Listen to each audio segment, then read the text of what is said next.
আসসালামু আলাইকুম সিরাজগঞ্জবাসী, আশা করি সবাই ভালো আছেন। তো আমার ফেসবুকের প্রথম পেমেন্টের টাকা অনেকেই কমেন্টসে হিউজ মানুষ কমেন্ট করছেন যে ভাই আমাদের কেক কই, আমাদের ভাগ কই। তো অ্যাকচুয়ালি যে এই টাকা দিয়ে আমি কি করলাম সেটা আপনাদের জানা দরকার। তো আমি সেই জন্যই আপনাদের সাথে আসছি। তো আমরা এই টাকার মাত্র মানে আমি ফেসবুকটা এটা ওপেন করছিলাম 2012 সালে।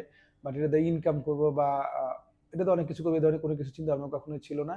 তো লাস্ট আমি যখন 23 সালে শুরুর দিকে মনিটাইজেশন পাই, তারপরে টুকটাক আমার অন্য অন্য কাজের পাশাপাশি এটা একটু দু একটা ভিডিও আমি শেয়ার করছি। বাট এই ভিডিও শেয়ারের মাধ্যমেই যখন আসলে ফেসবুকে $100 হয়, আপনারা জানেন যে $100 না হলে উঠানো যায় না। তো $100 উঠানো হওয়ার পরে অটোমেটিক আমার অ্যাকাউন্টে টাকাটা চলে আসছে।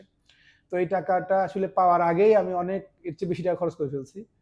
অলরেডি হচ্ছে আমি একটা মাইক্রোফোন কিনছি $4000 দিয়ে।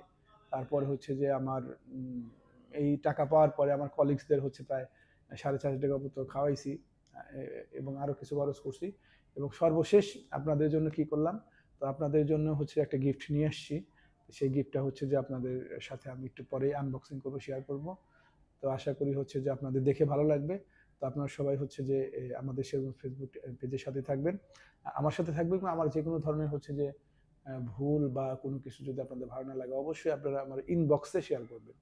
আমার হোয়াটসঅ্যাপ এবং হচ্ছে যে ইনবক্সে আপনারা বলবেন যে ভাই আপনার এই জিনিসটা ভালো লাগে, এটা লাগে না।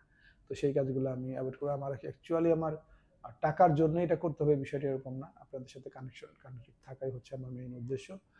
আর হচ্ছে যে এখান থেকে যে ইনকামগুলা মানে ভবিষ্যতে যদি হয়, সেটা মানুষের পাশে কিভাবে কাজে লাগানো যায় সেটা হচ্ছে বিষয়। আর এটা দিয়ে যে আমার সংসার চলে বিষয়টা এরকম না। যদি এরকম কখনো আসে সেক্ষেত্রে আপনাদের সাথে সবকিছু শেয়ার করা হবে। তো আপনাদের সবার দীর্ঘায়ু সুস্থতা কামনা করছি, এবং আপনাদের সাথে চলেন আমরা আনবক্সে চলে যাই। অ্যাকচুয়ালি আমরা কি নিয়ে আসছি আপনাদের জন্য, আমরা হচ্ছে এখন আনবক্সিং করি, দেখি কি আছে এর মধ্যে। কিনছি সেটা হচ্ছে যে সুন্দর একটা জিনিস, বাংলা একাডেমি, বাংলাদেশের লোকযোগ সংস্কৃতি গ্রন্থমেলা, সিরাজগঞ্জ নিয়ে লেখা। এটা হচ্ছে যে জিনিস দেখে এখান থেকে কোনো ইনফরমেশন আমি পাই কিনা আপনাদের সাথে শেয়ার করার জন্য এই একটা পার্সেল নিয়ে আসছি। এরপরে একটা নিয়ে আসছি সবচেয়ে দামি যে বইটা, সবচেয়ে বড় বেশি দাম, 2500 টাকা দাম এই বইটা, কিন্তু সিরাজগঞ্জের গুণীজন। এই বই থেকে অনেক ভালো ভালো ইনফরমেশন পাবো। তো এটা লিখতেছে মোহাম্মদ আব্দুল হামিদ। আমি হচ্ছে এটা বইটা পড়ে তারপর দেখবো যে কেমন ইনফরমেশন আছে। আচ্ছা, এরপর আরেকটি বই আছে, সেটা হচ্ছে সিরাজগঞ্জ জেলার মুক্তিযুদ্ধের ইতিহাস, ডক্টর আশরাফ পিন্টু লিখছেন এই বইটা। ওকে, এরপরে যে বইটা আছে সেটা হচ্ছে সিরাজগঞ্জ জেলার ইতিহাস ঐতিহ্য, আক্তার উদ্দিন মানিক স্যার, উনি হয়তো লিখছে এইটা বইটা।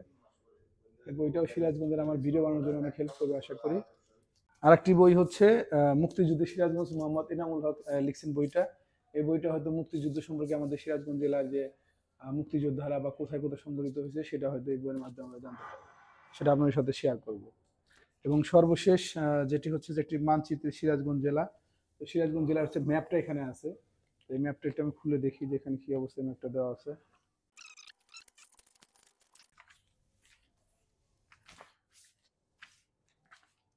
তো এখানে সিরাজগঞ্জের প্রায় সব অনেকগুলো গ্রামের, একদম গ্রামের নাম সহ অনেক ইনফরমেশন আছে এখানে। সেরকম কিছু মনীষীদের নাম রয়েছে, এবং এই পাশে হচ্ছে কিছু সিরাজগঞ্জের যে ঐতিহ্যবাহী যে স্থানগুলো আছে সেগুলো দেওয়া আছে।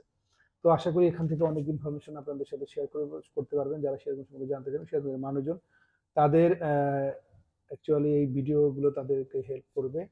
তো সেই লক্ষ্যে হচ্ছে যে কাজ করা। তো আশা করি খুব ভালো একটা হচ্ছে যে, আর এগুলো সবগুলো আমি হচ্ছে যে রকমারি শপের মাধ্যমে আনছি এটা।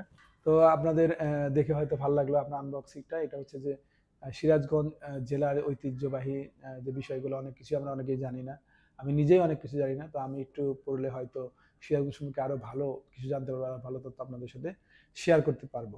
তো হচ্ছে যে সবাই আমার যে কোনো বিষয়গুলো ক্ষমা সুন্দর দৃষ্টিতে দেখবেন, আমাকে সাপোর্ট দিবেন এই দীর্ঘ পথ চলায়। যারা আমার সাথে আছেন তাদেরকে সবাইকে হচ্ছে যে আবার অভিনন্দন জানাচ্ছি। সবাই ভালো থাকবেন। আল্লাহ হাফেজ।